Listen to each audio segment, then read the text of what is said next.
All right, welcome back. We are going to work with the property of time in this video. So I have a composition here called raindrops, and I have a piece of video here also called raindrops. And I want you to look at two things. The raindrop frame rate here is 29.97, whereas the frame rate of the video that I plan to put in there is 23.97. So what explains the difference between these two frame rates? Well, Raindrops, the composition, uses the standard frame rate for video, which is 29.97. I don't know the source for Raindrops, but it might have been shot on film, which would be 24 frames per second. It might also have been shot on digital at a film frame rate, which would be 24 frames per second. But that explains the difference. So what we're going to need to do is go to Interpret Footage, which is lower left of your project pane, and we want to conform, we want to use the conform to the frame rate of our composition, which is 29.97. So this will be a lot faster to preview, and we're not forcing After Effects to do more calculations than it has to. All right, so we're going to go hit OK. Okay, so now they're both at the same frame rate, and I'm going to drag this into the timeline.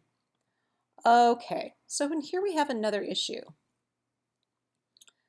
The raindrops themselves, this video clip is not as long as I need it to be. Now, I could copy and paste it, or I could simply tell After Effects to loop it. So, again, I'm going to go to Interpret Footage, and I'm going to have it loop twice. Okay, when I do that, I get this ghost footage here, which we've seen before, and I get the slip editor, and what I'm going to do is drag that out so it's 1 minute and 30 seconds long. Okay, so instead of stretching the time that's on screen, it plays it twice. So this type of footage, this particular footage is rather static, so the jump from one loop of the video to the next won't be that noticeable. Obviously, we wouldn't want to do this with something that wasn't designed to loop, but this particular footage is designed to loop. So it goes the whole 1 minute and 30 seconds. Okay, so we're going to import another piece of footage. This one's called Walking Through the Trees at Sunset. All right, I'm going to save my file, and we're going to, this one's 1920 by 1080. It's 25 frames per second. So we're going to have to conform that to our video frame rate, 29.97.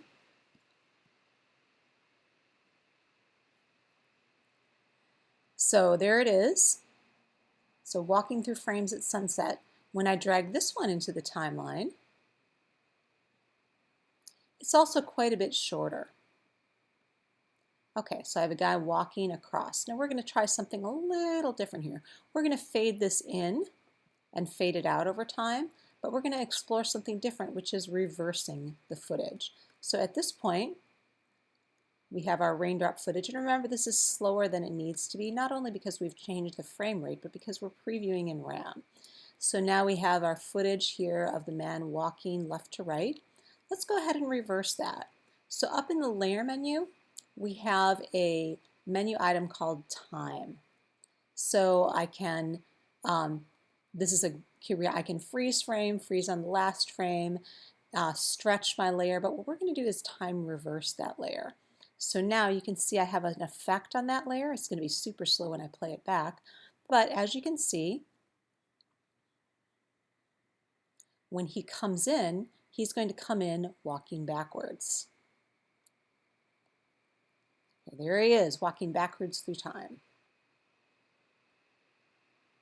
Okay, we're going to do a lot more with this footage, but let's take a look at the timeline itself. And remember, we have all kinds of options here. We can show its in and out points. We can choose not to show them.